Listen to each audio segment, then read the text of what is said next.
क्या दुनिया की सबसे पावरफुल इकोनॉमी अमेरिका को चैलेंज किया जा सकता है? आज हम इसी सवाल की तह तक जाएंगे और देखेंगे कि कैसे ब्रिक्स देश मिलकर एक नई दुनिया की नींव रख रहे हैं। जरा एक पल के लिए सोचिए, अगर कल से दुनिया में व्यापार करने के लिए अमेरिकी डॉलर की जरूरत ही ना पड़े तो? ये सिर्फ एक सवाल नहीं है, ये वो हकीकत है जो शायद हमारी आंखों के सामने ही बन रही है। तो अमेरिका इतना ताकतवर बना कैसे? देखिए, उसकी असली पावर उसके हथियारों में नहीं, बल्कि दुनिया की सबसे बड़ी करेंसी डॉलर पर उसके कंट्रोल में छिपी है। मतलब दुनिया का कोई भी कोना हो, अगर किसी देश को तेल खरीदना है या कोई मशीन बेचनी है तो उसे डॉलर्स की जरूरत पड़ेगी ही पड़ेगी। और यही अमेरिका की सबसे बड़ी ताकत है। ये ठीक वैसा ही है जैसे सरकार किसी का आधार कार्ड या पैन कार्ड कैंसिल कर दे, फिर वो इंसान क्या ही करेगा?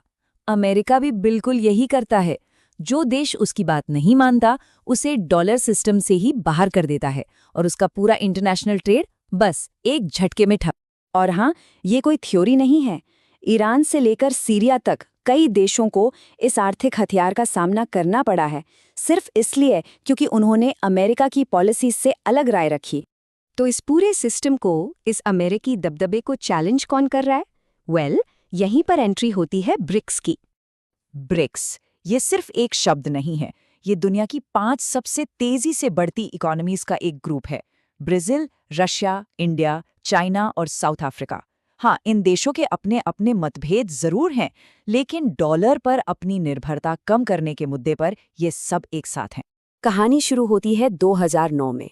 तब ये बस एक सिंपल सा बिजनेस फोरम था, लेकिन बहुत जल्द जब साउथ अफ्रीका भी इससे जुड़ गया तो इसने एक ऐसा रूप ले लिया जो दुनिया के पावर बैलेंस को बदलने की ताकत रखता है। तो सवाल ये है कि ब्रिक्स आखिर कर क्या रहा है?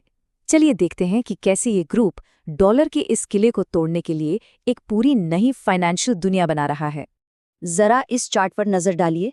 ये साफ साफ दिखाता है कि ब्रिक्स की ताकत कितनी बड़ी है। मतलब दुनिया का 40% ट्रेड सिर्फ इन्हीं देशों के हाथ में है। ये एक ऐसा आंकड़ा है जिसे कोई भी अनदेखा नहीं कर सकता। तो ये कर कैसे रहे हैं? वेल, सबसे पहले तो ये डॉलर को ही बाईपास कर रहे हैं। जैसे इंडिया और रशिया अब डॉलर को बीच में लाए बिना सीधे रुपए और रूबल में ट्रेड कर रहे हैं। इसका सीधा सा मतलब है अब अमेरिका के पास इस ट्रेड को कंट्रोल करने का कोई जरिया ही नहीं बचा। और बात सिर्फ करेंसी की नहीं है। ब्रिक्स देश अपनी खुद की एक फाइनेंशियल दुनिया बना रहे हैं। उन्होंने अपना खुद का बैंक खड़ा कर दिया है ताकि उन्हें लोन के लिए, डेवलपमेंट के लिए अमेरिका के दरवाजे पर न जाना पड़े। अब कहानी और भी दिलचस्प हो रही है, क्योंकि ब्रिक्स अब सिर्फ 5 देशों का क्लब नहीं रह गया है। ये गठबंधन, ये कुनबा तेजी से बढ़ रहा है। और ये तो बस शुरुआत है। ईरान और सऊदी अरब, दुनिया के सबसे बड़े तेल सप्लायर्स, वो भी इस ग्रुप में शामिल होने को तैयार बैठे हैं। जरा सोचिए, ये गुट कितना पावरफुल हो जाएगा। तो सवाल उठता है, ये देश इसमें शामिल क्यों होना चाहते हैं? इसका जवाब इस एक लाइन में छिपा है।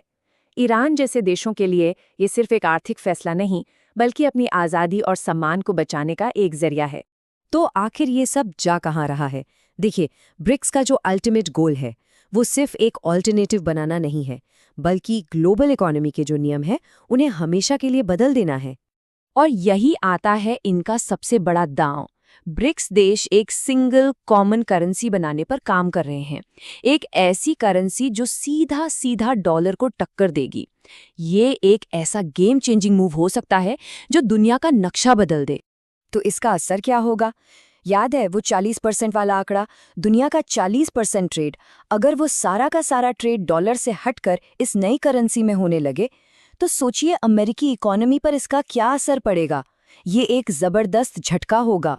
तो ये विश्लेषण हमें एक बड़े सवाल पर लाकर छोड़ देता है। क्या हम एक नई दुनिया की सुबह देख रहे हैं, जहां डॉलर का राज सिर्फ इतिहास की किताबों में सिमट कर रह जाएगा? इसका जवाब जो भी हो, एक बात तो तय है, दुनिया बदल रही है और ये बदलाव हमारी आंखों के सामने हो रहा है।